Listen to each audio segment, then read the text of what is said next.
Happy birthday to you. Happy birthday to you. Happy birthday, happy birthday. দেখতে দেখতে আমার বাবুর 1 বছর হয়ে গেল।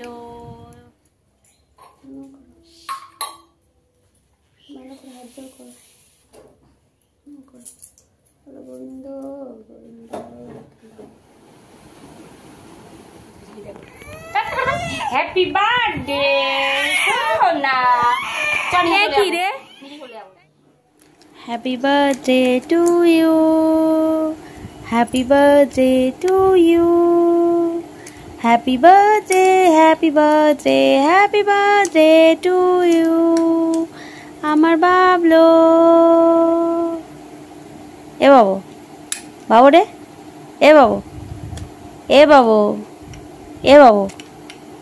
Happy birthday, happy birthday, happy happy birthday to you, happy happy birthday to you.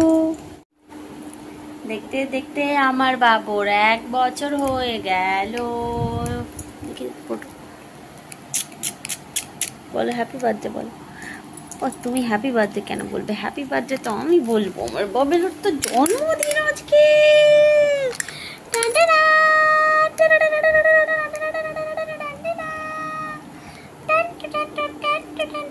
কি হলো? কি দেখো? এ বাবুটা, এ বাবুটা।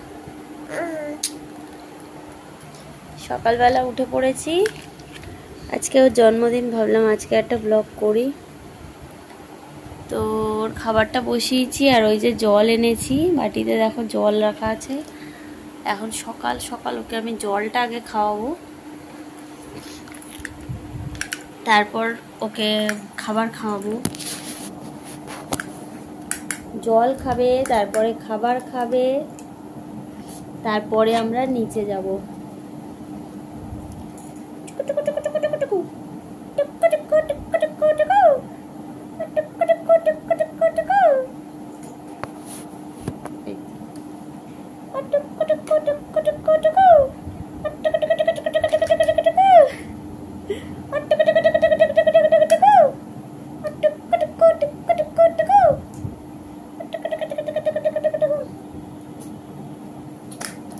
চলো জল খাবে, চলো জল খেয়ে নাও তাড়াতাড়ি। ওখানে খাবারটা হচ্ছে, তো খাবারটা হচ্ছে, ওই খাবারটা তোমাকে খেতে হবে। তো খেয়ে নেবে, হামাম করে জল জল জল জল জল জল কে খায়? জল জল কে খায়? জল জল কে খায়? শোনা, শোনা তো। এই মোটু আয় তো, মোটু আয়, আয় তো মোটু। বাবেলো জল খাচ্ছে, তুই দেখবি, আয় তো। সত্যি দেখতে দেখতে 1 বছর হয়ে গেল।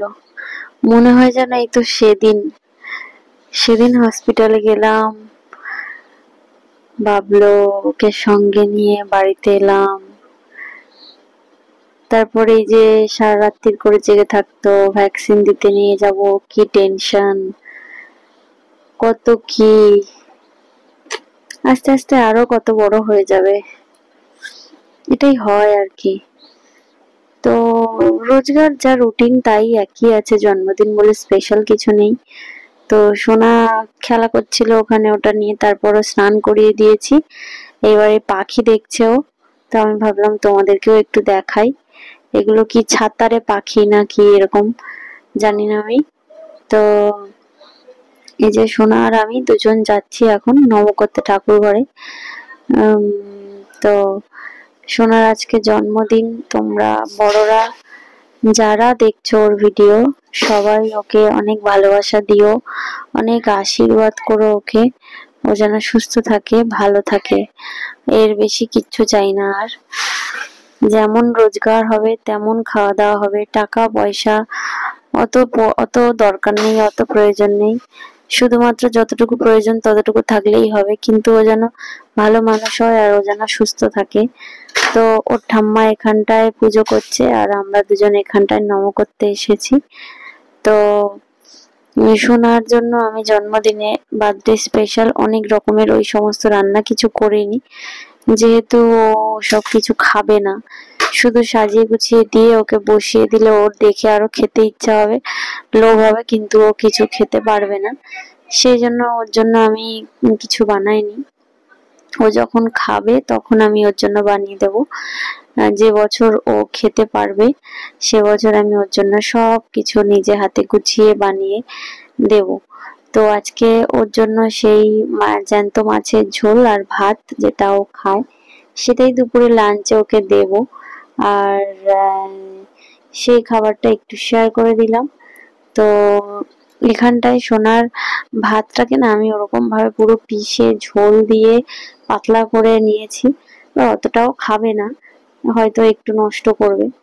তো এখানটায় দেখো ওর মানে এবার পায়েস করব আমি। ওর পায়েসের জন্য ওর বাবাকে যা যা আনতে বলেছিলাম ওর বাবা একদম ঠিক তাই তাই এনেছে। তো পায়েস বসাবো আমি। তো মা বললো যে ওর জন্য যে পায়েসটা হবে সেটা আমাদের খাওয়া যাবে না, সেজন্য এই নতুন হাঁড়িটা বের করে দিয়েছে। মা বলেছে এটাতে ওর জন্য পায়েসটা বসাবি। তো এটাতেই সবার জন্য বসিয়েছিলাম, আর আমার আর তোমাদের দাদার দুজনের জন্য আর একটা গামলাতে পাশে একটুখানি বসিয়েছিলাম। আর এই যে এই দুধটা এনেছে ও পায়েসে দেওয়ার জন্য। আর এই দুধটা কিভাবে ইউজ করতে হয় না জানে মা আর না জানে আমি। তো যাকে চলো দেখি কিরম কি হচ্ছে পায়েসটা দেখতে, আর তোমাদের সঙ্গে সবটা শেয়ার করবো। এখানে একটা ঝামেলা হয়ে গেছে, ওটা খুলতে গিয়ে কেটে গেছে হাত, মানে বুঝে উঠতে পারিনি আর কি। তো এখানটায় দেখো আমি এই মানে পায়েস করছি। এর আগে একবার করেছিলাম, তো মা ওই জন্য বললো যে তুই কর। আর এখানটায় কেটেছে হাতটা আর কি, তখন কাটিনি, তারপরে ডান হাত দিয়ে খুলতে গেছি। খোলার পরে ওই ভেতরটা হাত দিয়ে পরিষ্কার করে মানে জল দিয়ে ধুয়ে দেবো বলে হাত ঢুকিয়েছি, ব্যাস। তো এখানটায় গামলাতে বসিয়েছি আমাদের দুজনের জন্য, আর ওখানটায় হাঁড়িতে এবার পর পর করে দিয়ে দিচ্ছি সব বাতাসা, মিছরি, চিনি সবকিছু অ্যাড করব। তারপরে আস্তে আস্তে কাজু কিশমিশ এগুলোও অ্যাড করব।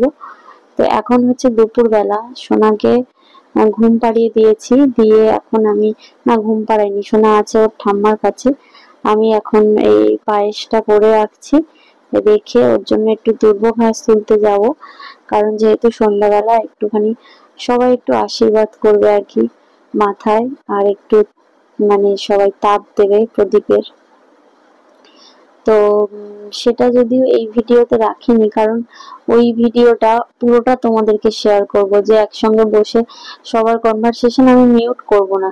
তো 12-13 মিনিটের শুধু ওই ভিডিওটাই, সেই জন্য আমি এই ভিডিওটা মানে ওই সোনা রেডি হওয়া পর্যন্ত রাখলাম সারাদিনে। আর জন্মদিনের পার্টটা আমি অন্য কোনো দিন দেব, তো তোমরা কেউ ভুল ভাবে নিও না আর কি। তো এই যে দুপুরবেলা ঘরে এসেছি, দেখো ঘেমে পুরো স্নান। তো তারপরে সন্ধে হয়ে গেছে, যথারীতি ওরা পড়তেও চলে এসেছে। আর স্নেহার রাখি বাঁধা হয়নি, মানে বাঁধেনি ভাইকে, ওই রাখিটা বানিয়েছে ভাইকে বাঁধবে বলে, মানে বাবলুকে। আর স্নেহার রাখি হাতে নিয়েই কিন্তু কেকটা কাটবে ও আজকের জন্মদিনে। তো স্নেহা রাখি বেঁধেছে, তার সাথে সাথে বাবলুকে আবার একটা চকলেটও দিয়েছে। তো ভাই তো আর বাঁধতে পারবে না, আর কি করা যাবে। তো আমি স্নেহা দিদিকে বলে দিচ্ছি, থ্যাংক ইউ স্নেহা দিদি। তো বাবেল ওর পছন্দ হয়েছে রাখিটা, ওর হাতে রাখিটা আমি যখন খুলেছি, না হলে ওর হাতেই ছিল, ওর নিজের থেকে চেষ্টাও করেনি রাখিটা খুলে ফেলার। তো সন্ধ্যাবেলা ওদেরকে পরিয়ে ছাড়ার পরে তারপরে এবারে বাড়ির লোকজন মিলে ওর কেকটা কাটবো। আর ওর বাবা একটা কেক আনবে বলেছিল। তো হঠাৎ দেখছি যে সন্ধ্যাবেলা মাসি ওর গিফট নিয়ে হাজির হয়েছে। তো মানে কাউকে বলতে পারিনি আর কি, কোনো অনুষ্ঠান করতে পারিনি। তো সেই জন্য আর মানে অনেক লোকজন, কাউকে বলিনি, মানে কাউকেই বলিনি। তো মাসি এসেছে, ভালো হয়েছে। তো কেকটা কাটবো, পুরোটা তোমাদের সঙ্গে শেয়ার করব পরের পার্টে। তো এখানে টাকা পয়সা ওর লাগবে না আর কি, ও ফেলে দিচ্ছে, হাতে দিলেই বোঝে না তো কিছু। তো চলো আজকের ভিডিওটা এই পর্যন্ত থাকলো। সোনার জন্য ওর বাবা একটা জামা এনে দিয়েছে, সেটাই ও পরেছে, কালকে দেখবে সোনার জন্মদিনের।